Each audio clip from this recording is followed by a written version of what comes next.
Let's turn now to chapter 4 for a quick look at Jesus and Photina. I'll use her name in the Orthodox tradition, even though it's not in the text.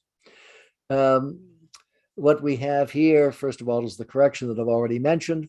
Then the setting at Jacob's well, a place in Samaria.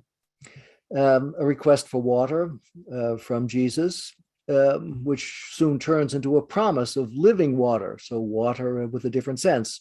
Just as birth had two senses back in chapter 3, so water has two senses here in chapter 4. The physical substance or something else, whatever that living water is. Then we have a dialogue between Jesus and the gal in which he says to her, "Why don't you call your hubby?" He said, "Well, I don't have one."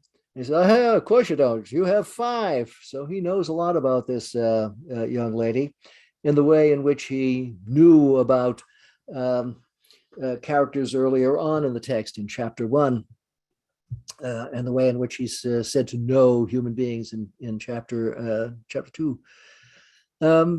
This leads into a dialogue about worship and where true worship takes place, in Samaria or in Jerusalem, reflecting the Jerusalem Samaritan split.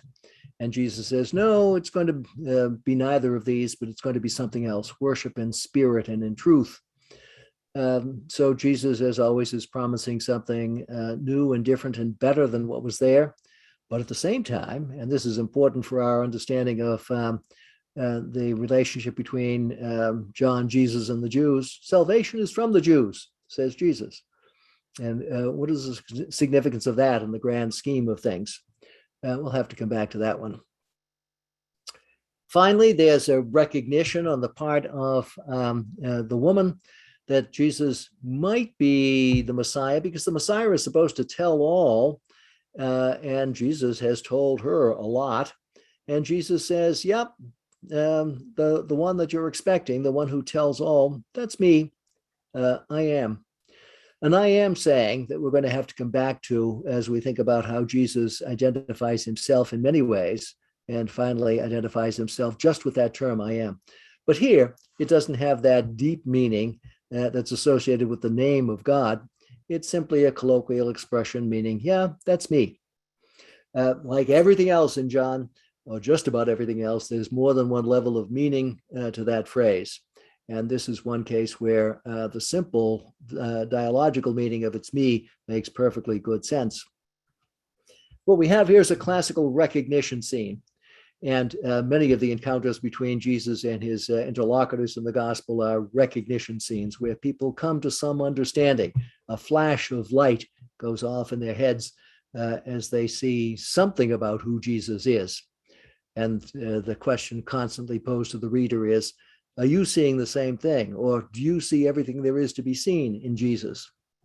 In any case, she goes off and says to the people of Samaria, come and see, using the same language that the first disciples had used back there in chapter 1. And she gives expression to her incipient belief, if you will, with a kind of hesitating, oh, maybe, perhaps he is the Christ, the Messiah. Does she express robust belief? Well, maybe not, but it's a step in the right direction, in the same way that Nicodemus coming to Jesus by night exhibits a step in the right direction. So what do we make of this encounter between Jesus and the Samaritan woman?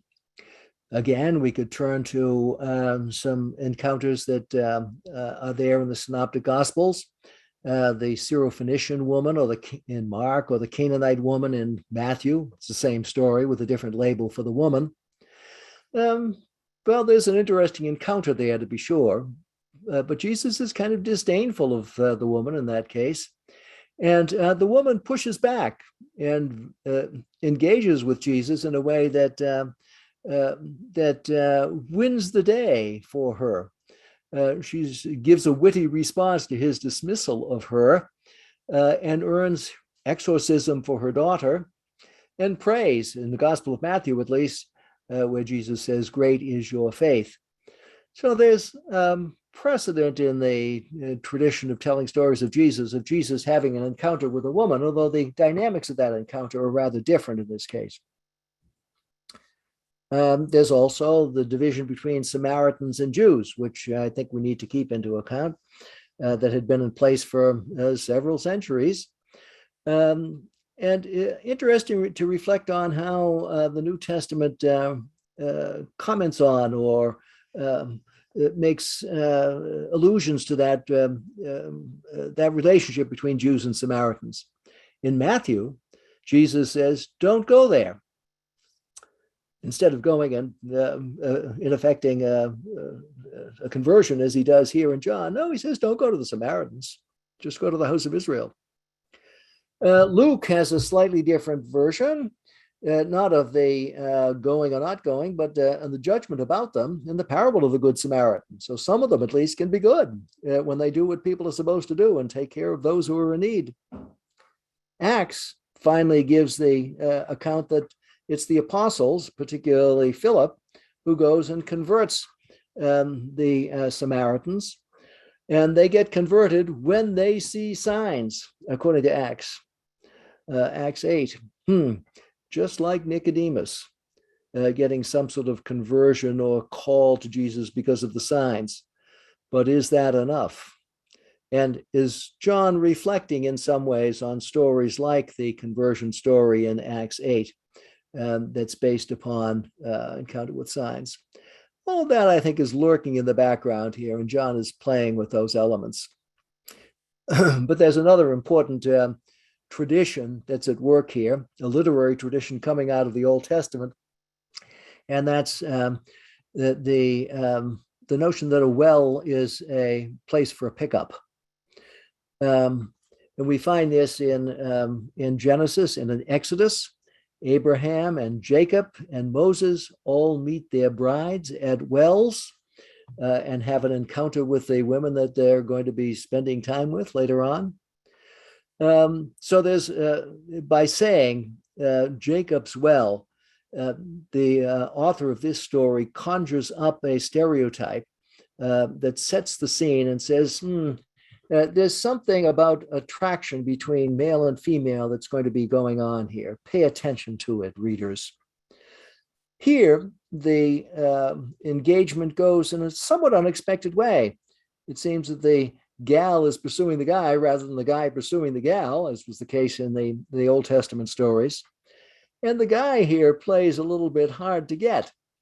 Jesus saying, if you only knew. Not exactly coming on strong, right? But it's precisely this reticence that attracts the gal in this case, who finally is shocked by his insight into her. And then she sees who he really is. She has this recognition. This is at the Fetch Hubby exchange, when she realizes that Jesus has preternatural knowledge. He's not just any old guy. We could construe this as a play on infatuation, which Greeks might call eros, being transformed into agape, or loving service, because what is the next stage of her life is that she's going on a mission to Samaria. She leaves her jug behind and tells everybody what's happened. So she has been made into, if you will, a kind of apostle. Even though she's not ordained, and even though her faith is a little bit hesitant. The artistic tradition here is rich. We have scenes from antiquity at Apollinare Nuovo in Ravenna, mosaic from the 4th, 5th century. Woman at the well and Jesus kind of sedate there, and the evangelist looking on at the side, I'm sure. Once we get to the Baroque period, things get a little more dramatic, as you'd expect. Annibale Carracci in the 16th century has Jesus and the woman interacting in an interesting way with their attraction to and resistance to that attraction going on. And we have Bernardo Strozzi, similar kind of thing with a big circle, almost a dance going on between them. Giovanni Barbieri, Il Guercino, Jesus, in all of these cases, pointing to something else, the woman looking longingly at him. And I think the one that gets the most erotic is this one here, Carlo Marato, going into the 17th, early 18th century, with the woman showing not exactly what you'd expect in the first century garb. There was a statue outside of the office where I sat for many years at Notre Dame, which showed the same scene. The woman very demure here, as you'd expect at Notre Dame, and Jesus still pointing somewhere else. And then there were some witty ones like this Chinese painting from the 20th century, where the woman looks a little bit like the Syrophoenician woman, I think, a little saucier than Photina is in John 4.